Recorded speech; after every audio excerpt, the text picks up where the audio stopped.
होळीचा सण अगदी उद्यावरती येऊन ठेपलाय आणि शिमग्याच्या दिवशी तळकोकणामध्ये जाण्यासाठी आणखी एक पर्यायी मार्ग खुला झालाय, तो म्हणजे जलमार्ग।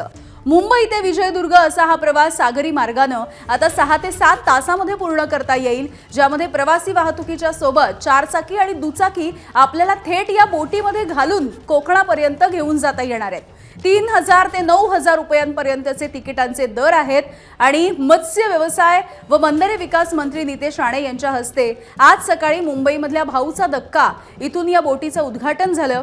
पहिल्याच दिवशी या सेवेला कोकणवासियांनी उत्स्फूर्त असा प्रतिसादही दिलाय।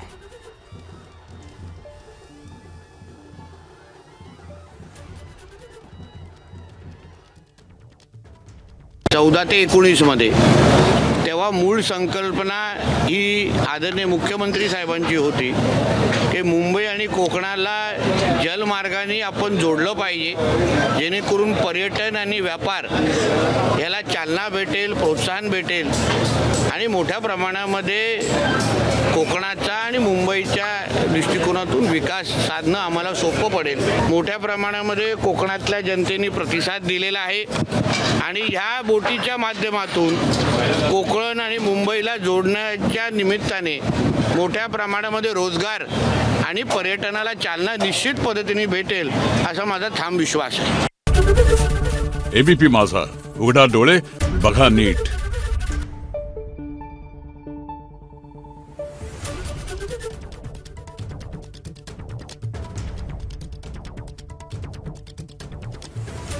you